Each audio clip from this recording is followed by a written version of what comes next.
pledge allegiance to the flag of the United States of America and to the republic for which it stands, one nation, under God, indivisible, with liberty and justice for all. Good evening, everybody. We're testing out our new microphones tonight. All right, we're going to start with our reports of the committees. Our students, there it is. I can hear myself now, unfortunately. Students. Hi, good evening.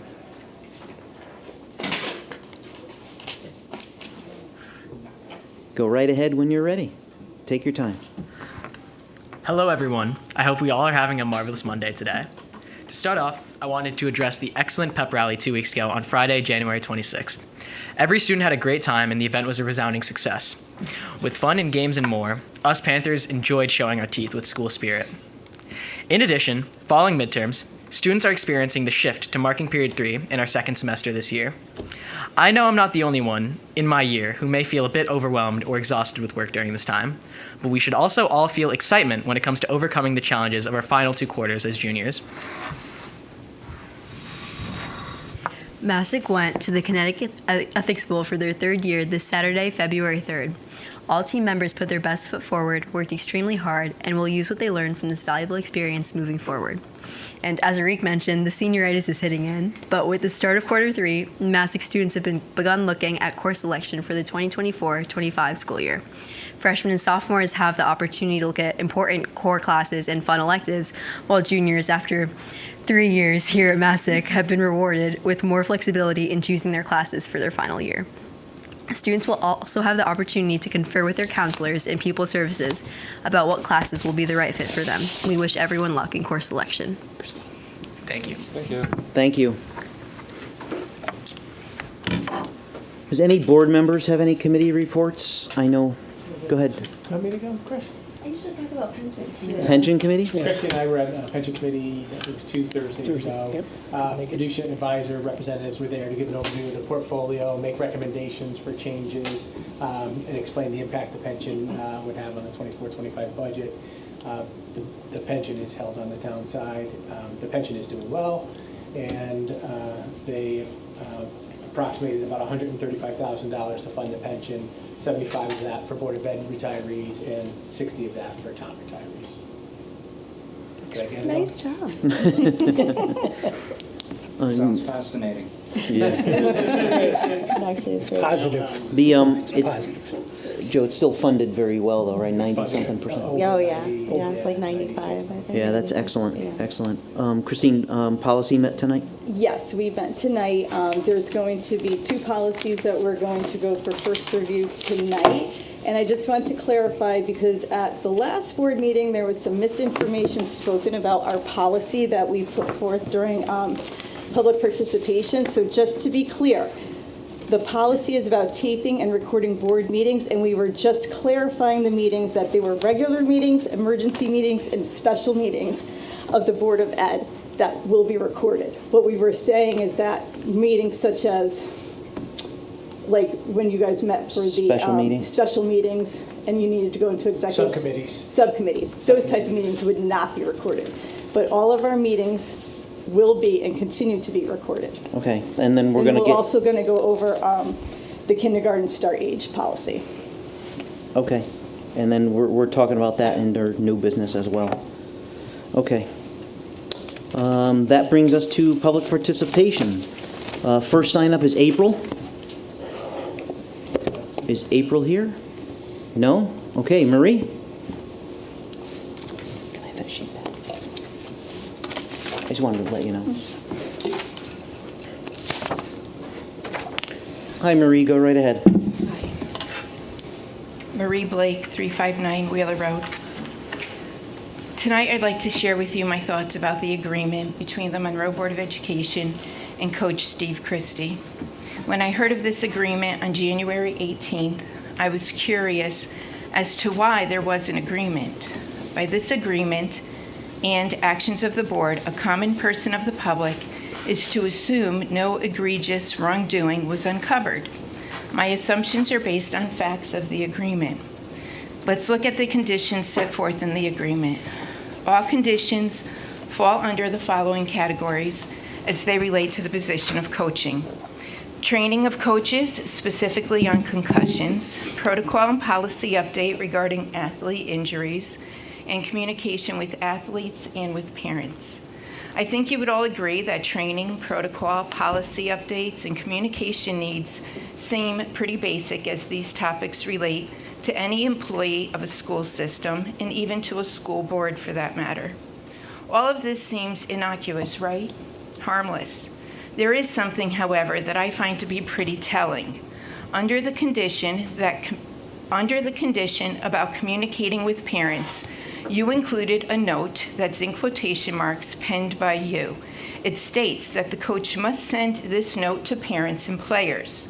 The second sentence of this note states that there should be no retaliation against any injured player. Wow, retaliation. Let's think about it. As adults, how many times have you felt retaliation? I hope never. That is a loaded word with only negative impacts, and if retaliation was substantiated by facts, the coaches would have been terminated. So this word, termination, brings me back to the beginning of this agreement. Under tenure of coach, it states, the coach agrees to an irrevocable letter of retirement effective after the last game of next season. The board shall suspend the consideration of board action against the coach pursuant to Connecticut General Statute Section 10-222E. This is important to mention in detail because this statute reflects policy on evaluation and termination of athletic coaches. Why would you be willing to suspend action against the coach if the investigation had revealed, and I quote from the statute, moral misconduct, insubordination, or a violation of the rules of the Board of Education? I'm sure retaliation would fall under moral misconduct. You see, the investigation must not have revealed these alleged terminable actions by either Coach Christie or Coach G, because if the investigation did uncover any of these things, you would have terminated both coaches immediately. Thankfully, G is back in the classroom and Christie is allowed one more season. This investigation, driven by this board, was an overreach of your power, it was unprecedented, and it has created far-reaching negative effects. So why the agreement? And I'll tell you why. To appease a group of complainants and to protect the board and all involved against litigation. And I still have the question, how much did this cost the taxpayers of Monroe? Thank you. Thank you. Anyone else for public participation? Okay, hearing none, we're going to move on to a report of the chair. I do not have a report of the chair, so we're going to move to our consent agenda. Are there any questions on the minutes at all that were posted? No? Okay. Any questions on the warrants? All right. Can I have a motion to approve the consent agenda as presented? Dennis, seconded by Christine. Any discussion? Hearing none, all in favor? Aye, unanimous. Thank you very much. We're going to move on to the report of the superintendent. Joe. Just one thing that's not on there, the master plan, not the master plan, the facility selection committee will be meeting next week to meet with the 4 companies that are going to do presentations for us. Hopefully we'll have a recommendation for this board following that meeting. So hopefully that will be on the agenda for our next meeting. Just one thing that I had before Jen comes up, and that's just to mark your calendar for anyone who wants to go to the Cave Day on the Hill, March 13th. I'm sure there'll be plenty of talk about reading waivers and kindergarten start ages and other recent state mandates, but it was a pretty good, I went last year, it was pretty good, so if anyone wants to go, please let me know. Will do. Then Jen. Hi, everyone. Hi, Jen. How are you? Good, how are you? Okay, so if you look in your board pack, in the month of January, we had 1 student who registered, we had 3 students who were dismissed from services, and we had 7 students made eligible. So that brings us to 589 students, which is the same number that we had when we ended the last school year. So that's where our enrollment is. If If you look at our spending, our outside agency lines increased by $16,000 due to some costs to related services for outplaced students. Our tuition public spending increased by $25,000, and our tuition private line increased by $19,000, both due to student programming changes. And then subsequent to that, our transportation line also went up $15,800 because of the changes in programming that we had to add to transportation. So some good news, we found out that we are getting $758,000 back from excess cost, which is 70% of what we put through. So it is more than last year. The percentage is not more, but the amount is more because we had more students move in, and my excess costs are higher this year. But it is more money than we anticipated because we did have in the budget $575,000. So that will be great, and we are waiting for that check to come in. So hopefully that will be soon. Any questions? Great. Questions for Jen? No, thank you. Thanks. Okay, moving right along, we're going to go to unfinished business. Curriculum new course, second review. Any questions or comments on this, the business course? No? Okay. Great course. Yeah, absolutely. Can I have a motion to approve the new business management course and materials as presented? Jerry makes the motion, Greg seconds. Any other comments? I agree. Very, very good course. We're looking forward to it. Well presented. Yeah. Any other discussion? Hearing none, all in favor? Unanimous. Thank you very much. We're going to move on to new business. Number A, policies, first review. Christine, go ahead. So we have two policies. The first one, like I mentioned, is the taping and recording of board meetings.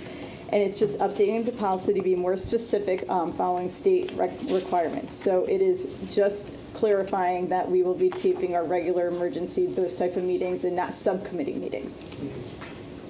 And the second policy is on the students' admission placement for the kindergarten state age changed due to the new legislation where it's starting, the cutoff is what, September 1st? September. So this is an updated to screening to what we were doing. So it's just, I think if a parent, Sheila, right, it's if a parent wanted to have their child who fell outside of the guidelines and they came in, but we're already doing the screening process anyway, We are. correct? We haven't started the screening process, but we're Yeah. collecting the people. So that it's are- just putting it in policy. We're at 41 right now. Okay, so if I can add something too with the bylaws of the board, the 93-26-1 taping recording of the board meetings. Joe, there's no FOI requirement that we tape meetings, correct? Not that- All right, I didn't think so either. So, ladies and gentlemen, this came out of a couple things with our special meetings where we know we're going to go into executive session. We meet here. It's, call the meeting to order, do a pledge. Sometimes we don't do the pledge, make a motion, and then we go. We have our discussion, we come back. If there's no vote, we make a vote to adjourn the meeting, and then that's it. I asked Joe for some information. We are paying Bob, obviously. We also pay we pay overtime to another gentleman to live stream these meetings on YouTube. And also for Diane, gets minimum hours to come in to actually take the minutes, and then gets more time to actually transcribe them. So what we're trying to do is help with our costs and streamline the fact that if we know it's going to be 20 seconds to begin it and 20 seconds to end it, like our ad hoc committees and facility meetings, that it's costing us more than we're actually getting out of it. So, and the minutes are detailed enough that we know who's here, who went into the executive session, who didn't, and all that. So that's really, to your point, that's the change because our policy now requires it. So that's what I wanted to say on that. And then I understand the other policy, the admissions placement, was just pretty much that September change. So, any other comments or questions on these? Jeff? Just a question. Did you, when you said there's 41 people in line or queued now for The kindergarten early waiver? placement? Yeah. Not accepted, but just in line and to be interviewed. They're in line. We are not. So what we're going to do is we're going to meet with the families. They're going to go through the assessment process, and then our staff's going to meet with them. And ultimately, it's going to we're going to leave the decision up to the parents based on the information that we have with the, with the assessment. So whether or not that's 40, to your point, whether or not that's really 41 kids that are going to go in, it may or may not be. Okay. The one thing we want to be very clear and is, we are, for folks that aren't sure and they want to put their kid in and then say, well, I'll just do 2 years of kindergarten. We're not doing that. This is, once we start That's going, good. we're going. So that's going to be coming in a letter to all those families that are, any family going into kindergarten that, we're not looking to retain them, but especially to that particular population. Joe, do we have any, well, I guess your policy, you said, do we have any latitude with that early admission date? It says January 1st, which was the old policy. Do you want to do early, could we have moved that later? We could not move that later. Okay, No, that's it's what a I'm checking. state. law. Okay, that's what I'm checking. All right, so I'll put these on the agenda for second review next meeting and a vote to approve. Okay, and then before I ask for a motion to adjourn already, I just want to remind everybody, our next meeting, I believe, is on a Tuesday, right? So just Day after Veterans Day. be aware of that, okay, of that change. So, Mr. Stevens, Mr. Chair, motion to adjourn. a motion to adjourn by Jerry. Can I have a second? Christine, any discussion? Hearing none. All in favor? Unanimous. Good night, everybody. Thank you.